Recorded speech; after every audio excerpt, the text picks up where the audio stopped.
புருஷன் ஓகேவா? ஊடக நண்பர்களுக்கு வணக்கம்.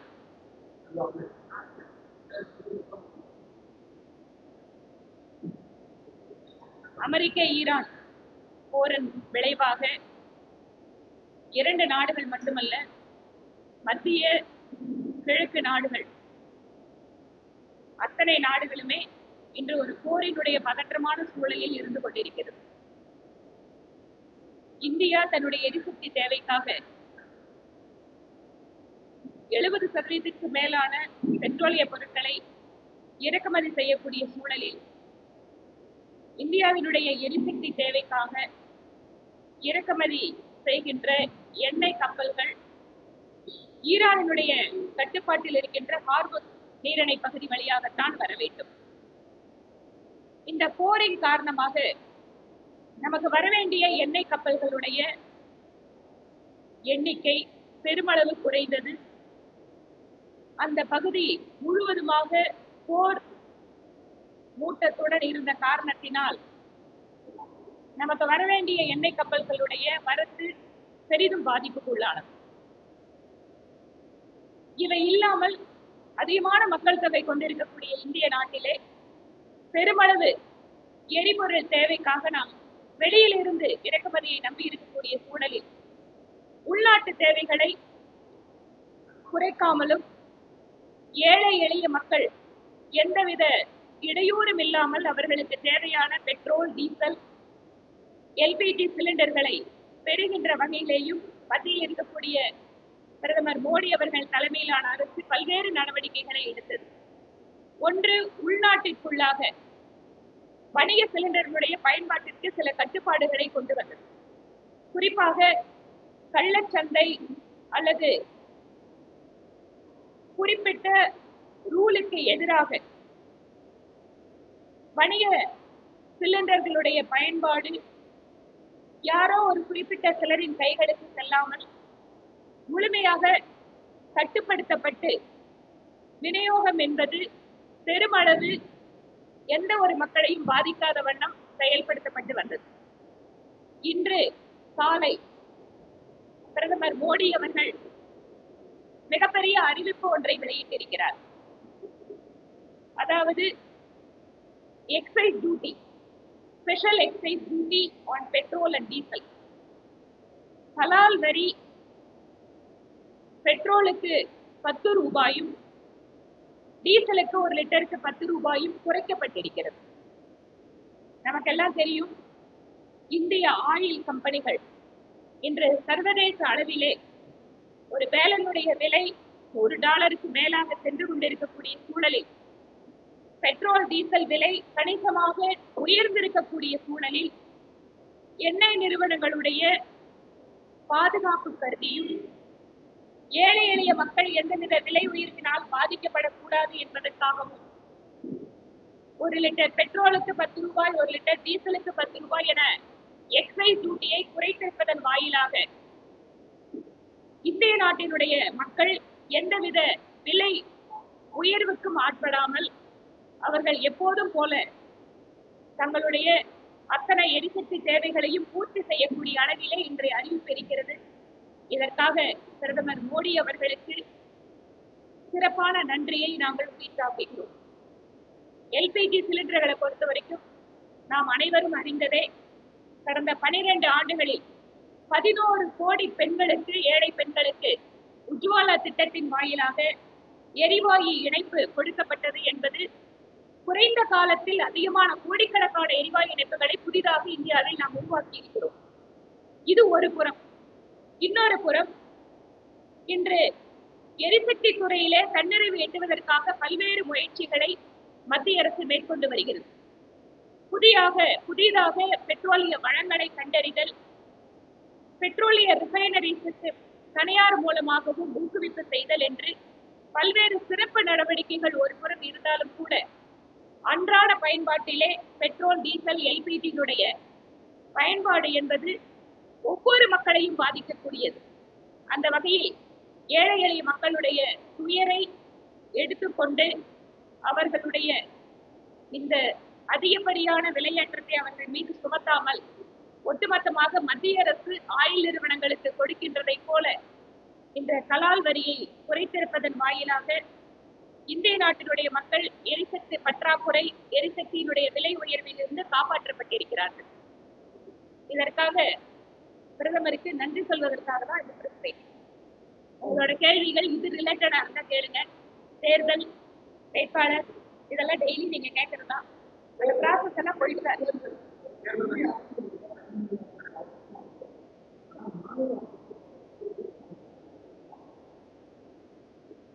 திருமதி கனிமொழி அவர்கள்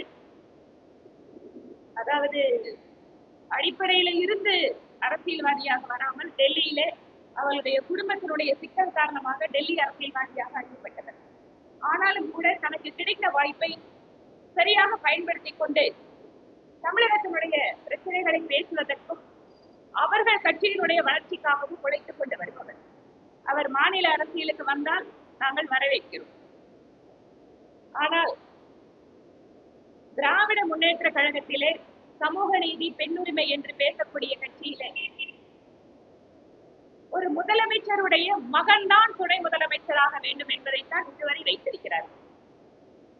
கலைஞர் கருணாநிதி அவர்களுடைய மகனுக்குத்தான் முதலமைச்சர் பொறுப்பு கிடைத்தது.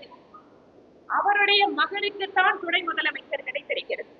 ஆக முதல் குடும்பம் தான் முதலமைச்சர் பதவிக்கு உரிமை உள்ளவர்கள் என்றாலும் கூட அந்த குடும்பத்திலே இருக்கின்ற பெண்களுக்கு கூட அவர்கள் இரண்டாம் பட்சமாகத்தான் அங்கு நடத்தப்பட்டு வருகிறார்.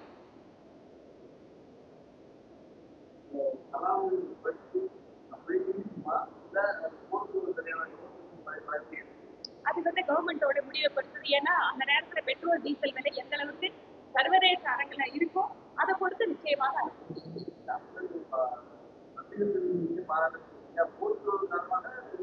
இன்னைக்கு இருக்கக்கூடிய ஃபேக்ட் போர் சூழல் போர் எப்ப நிறுத்தப்படுவாங்க தெரியாது. இடையில சொல்றாங்க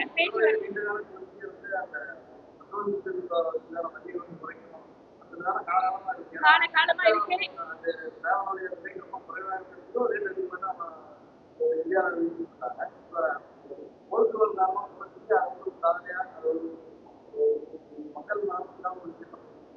நீங்க நம்மள மாதிரியே இருக்கிற பக்கத்துல இருக்கிற ஆசிய நாடுகளை எடுத்துக்கொண்டால் இன்று எந்த அளவிற்கு பெட்ரோலுக்கு டீசல் விலை உயர்ந்திருக்கிறது, எல்பிஜி சிலிண்டர் பற்றாக்குறை காரணமாக எந்த அளவுக்கு மக்கள் பாதிக்கப்பட்டிருக்கிறார்கள்.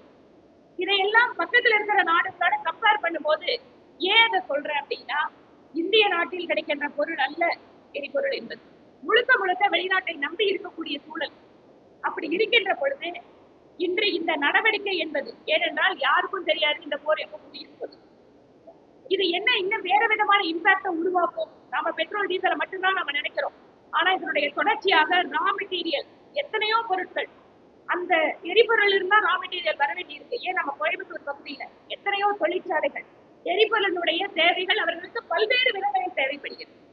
ஆக இதையெல்லாம் மனதில் வைத்து பார்க்கும்போது இது உடனடி நடவடிக்கை. ரொம்ப சென்சிட்டிவிட்டியோட சென்ட்ரல் கவர்மெண்ட் இந்த டெசிஷன் எடுத்து மக்கள் போராட்டம் பண்ணி, அசோசியேஷன் ரெப்ரசன்டேஷன் பண்ணி, இல்ல ஒரு 20 நாள் பேச்சுவார்த்தை பண்ணி, இல்ல பெட்ரோல் டேங்கர் எல்லாம் ஸ்ட்ரைக் பண்ணி எதுவும் நடக்கல. மக்கள் கஷ்டத்தை புரிஞ்சுட்டாரு பிரதமர் மோடி, உடனடி நடவடிக்கை எடுத்திருக்காரு. எப்ப குறைக்கப்படும், எப்ப உயர்த்தப்படும் அப்படிங்கிறது நம்ம கையில் இல்லை. ஆனா இன்று இருக்கக்கூடிய இந்த சூழலில் இது மிகப்பெரிய நடவடிக்கை.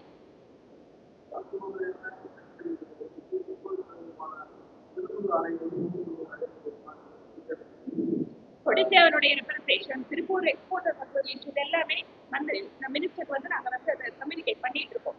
அதனாலதான் அந்த நிலைமை சீராக்கிறதுக்காக தான் இவ்வளவு நடவடிக்கை எடுத்துருக்கு கவர்மெண்ட்.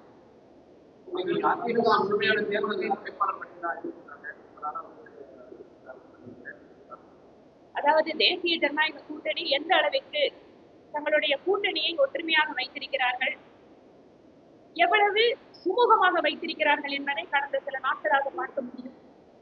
தொகுதி பங்கீடு சுமூகமாக முடிந்தது.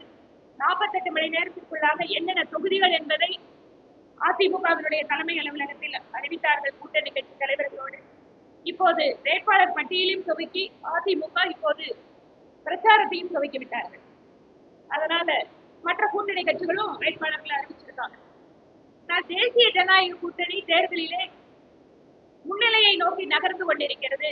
தெளிவாக, உறுதியாக, மக்கள் கருத்துக்கு ஏற்ப மக்களுடைய பிரச்சனைகளை எதிரொலிக்கின்ற வகையிலே வெகு வேகமாக தேர்தல் களத்திற்கு வந்து கொண்டிருக்கிறது தேசிய ஜனநாயக கூட்டணி.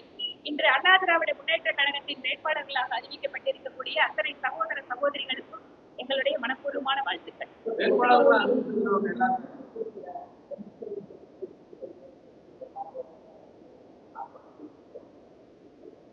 இல்ல, நானும் அந்த வீடியோவை நான் பார்த்தேன். ஒவ்வொரு தொகுதியிலுமே வேலை செஞ்சவங்களுக்கு வந்து ஒரு பெரிய மனம் இருக்கு. எனக்கும் அந்த வழி இருந்திருக்கு. நானும் வந்து இதெல்லாத்தையும் தாண்டி தான் வந்திருக்கேன். ஒரு 5 வருஷம் ஒரு தொகுதியில உழைக்கிறோம், 5 வருஷம் அந்த தொகுதியில வந்து நம்மளோட என்டையர் எஃபர்ட்டை போடுறோம் அப்படிங்கும் போது கூட்டணியில அந்த தொகுதி நம்மளுக்கு கிடைக்கல அப்படின்னா அது எவ்வளவு வருத்தம் இருக்கிறத நானும் கடந்துதான் வந்திருக்கேன். ஆனா ஒரு கூட்டணி பேச்சுவார்த்தை கூட்டணி அப்படிங்கும் போது நிறைய தொகுதிகள் நமக்கு நாம நினைச்சிட்டு இந்த தொகுதிகள் நம்மளுக்கு கிடைக்காம போயிருக்கலாம், அவங்க நினைச்சு இந்த தொகுதிகள் அவங்களுக்கு கிடைக்காம போயிருக்கலாம். இதெல்லாம் கலந்துதான் கூட்டணி. ஆனாலும் கட்சியினுடைய ஒரு முடிவைக்கு எதிர்ப்பு தெரிவிக்கின்ற விதமாக தங்களோட மன கஷ்டத்தை வெளிப்படுத்துகின்ற விதமாக இந்த மாதிரியான ஒரு சில சம்பவங்கள் பிஜேபி கட்சிக்குள்ளேயே நடப்பது மிகுந்த வருத்தத்திற்குரியது. ஏனென்றால் இந்த கட்சியில எல்லா லெவல்லையுமே பேசுறதுக்கு என்று நிர்வாக கட்டமைப்பு இருக்கிறது. இப்ப நீங்க கோயம்புத்தூர் எடுத்துட்டீங்கன்னா கூட 16ல நாங்க எந்த தொகுதியிலும் பேசல. ஆனா நல்ல ஓட்டு நாங்க வாங்கியிருந்தோம். எல்லா தொகுதியிலையும் 10% மேல எங்களோட தெற்கு தொகுதியில 22% ஓட்டு வாங்கியிருந்தோம். 21ல சிட்டிங் எம்எல்ஏ தான் அதிமுக எங்களுக்காக விட்டு கொடுத்தாங்க. இன்னைக்கு ஒரு சில சிட்டிங் எம்எல்ஏக்கள் அவங்க கொடுத்துருக்காங்க. நாங்க எங்களோட தொகுதி பலம் வாய்ந்த தொகுதி, 24 தேர்தலில் மிக அதிகமான வாக்கு வித்தியாசம் வச்சிருந்த எங்களோட தொகுதிகள், எங்கள் தொண்டர்கள் கடுமையாக உழைத்த தொகுதிகள் எல்லாம் என்று எங்கள்கிட்ட இல்ல கூட்டணி கட்சிகளுக்கு ஒதுக்கப்பட்டது. ஆனால் கட்சியினுடைய தலைமை இது குறித்து சம்பந்தமா யாராருக்கு எந்த நேரத்துல என்ன செய்யணும் அப்படிங்கிறதுல தெளிவா இருப்பாங்க.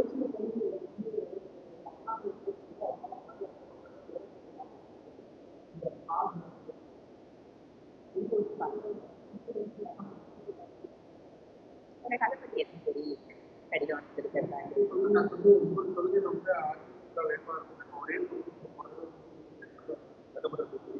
அந்த தொகுதிகள்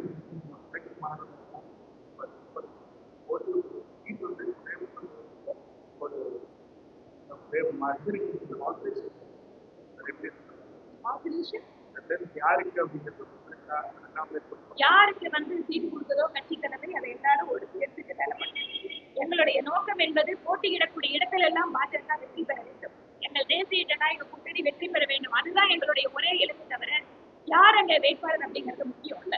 கடந்த 2021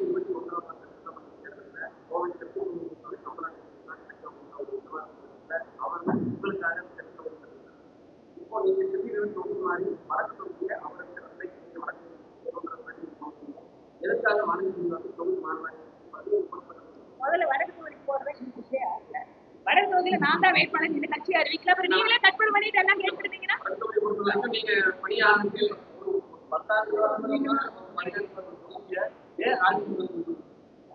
அதுதான் முன்னாடி சொன்ன மாதிரி தெற்கு தொகுதி மக்கள் வந்து எனக்கு வாழ்க்கையில வந்து ஒரு மிக சிறப்பான ஒரு அரசியல் தளத்தை கொடுத்தவர்கள். ஒரு வரலாற்று வெற்றி அப்படிங்கறத என்னோட அரசியல் வாழ்க்கையில அதை கொடுத்தவர்கள் தெற்கு தொகுதி மக்கள். 10 வருட காலம் ஒவ்வொரு மூலை முடுக்கிலேயும் ஒவ்வொரு தெருக்களிலேயும் ஒவ்வொரு பிரிவு மக்களுக்காகவும் உழைத்துக் கொண்டிருந்தவன் நான்.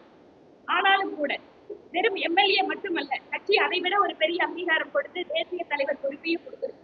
தேசிய தலைவர் நாடு முழுக்கம் தான் வேலை பண்ணிட்டு இருக்கேன்.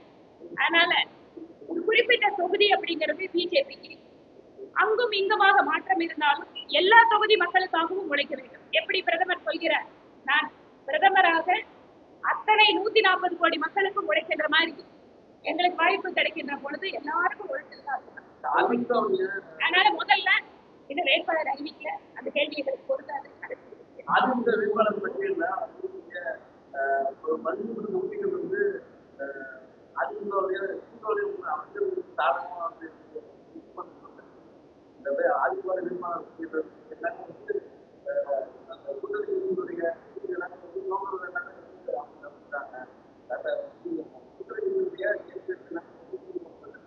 அதாவதுங்க அலையன்ஸ் பொறுத்த வரைக்கும் ஒரு நூல் இது எங்களோட மினிஸ்டர் திரு பியூஷ் அவர்கள் எங்களோட இந்த பேச்சுவார்த்தைன்னா அந்த பேச்சுவார்த்தைக்கு நான் போகல, பட் எங்களோட கூட்டத்துல வந்து சொல்கின்ற பொழுது சிட்டிங் எம்எல்ஏ அப்படிங்கிறது ஒரு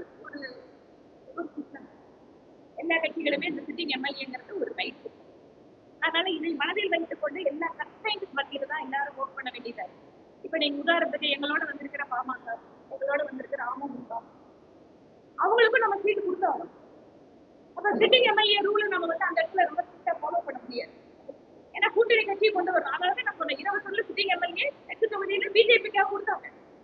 அதனால சில நேரங்கள்ல இந்த மாதிரியான விட்டு கொடுத்த ரெண்டு பக்கம் வரும்போது உண்மையாக உழைத்த தொண்டர்களுக்கு வந்து கடுமையான மனக்காயம் வரும். அதனாலதான் சில நேரங்கள்ல ஒரு சிலருக்கு எம்பி பதவி கொடுப்பாங்க, ஒரு சிலர் கட்சி பொறுப்பு கொடுப்பாங்க, கட்சியில உயர்ந்த பொறுப்பு கொடுப்பாங்க. ஆனா தேர்தலில் சில நேரத்துக்கு வாய்ப்பு இருக்காது. அதே போல அரசாங்கத்தில் இருக்கும்போது அரசாங்க பதவிகள் இன்னைக்கு எத்தனையோ பேர் இருக்காங்க. கோயம்புத்தூர்ல கூட எத்தனையோ கமிஷன்ல கமிட்டில எல்லாம் பிஜேபி காரர்களுக்கு இருக்காங்க. அதனால எல்லாருக்கும், அதாவது நான் வரும்போது ஏதோ ஒரு இது படிச்சேன், பூக்கின்ற பூக்கள் எல்லாம் கனிகளாவதில்லை.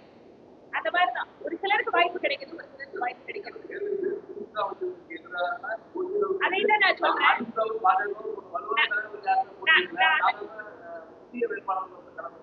நான் அதனாலதான் சொல்றேன், அவங்களுக்கு ஒரு அட்வான்டேஜ் என்ன இருக்கு, அவங்க கிட்ட அமைச்சர்கள் இருக்காங்க. அமைச்சர்கள் அந்த தொகுதியில 2 தடவை 3 தடவை ஜெயிச்சிருக்காங்க. அப்போ நேச்சுரலா அவங்களுக்கு ஒரு சார்பில் சிட்டி எம்எல்ஏங்கிற போது அவங்க கிட்டதான் அது இருந்தாகும். அப்படிதான் அது நாங்க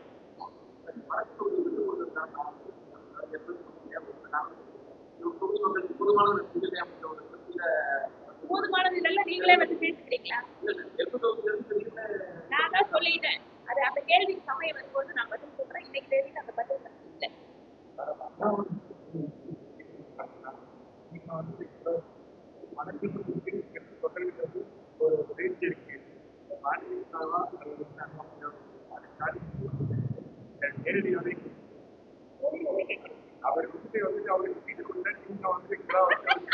நான் தான் முன்னாடியே சொன்னேன்ல, நீங்க வந்து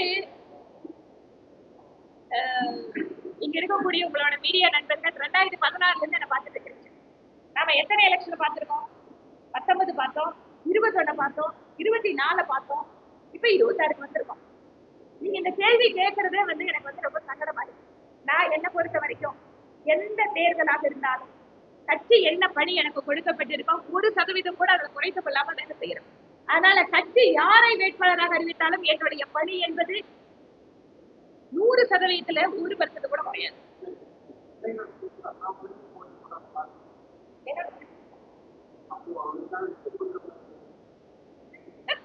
உங்களோட கற்பனை பிறகு இப்போதைக்கு தட்டிட்டு இருங்க, கட்சி புடி வெடிக்கிற வரைக்கும் இருக்கட்டும்.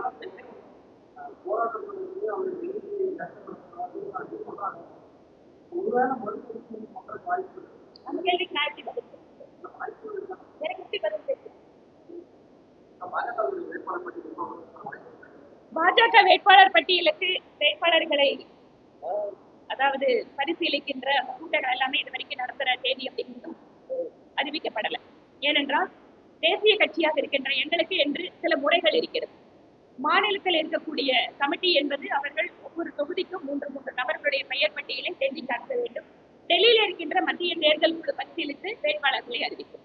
அந்த ப்ராசஸ் இப்ப நடக்க ஆரம்பிக்கும். இன்னும் அநேகமா 2-3 நாள் இதுல நடக்கும்.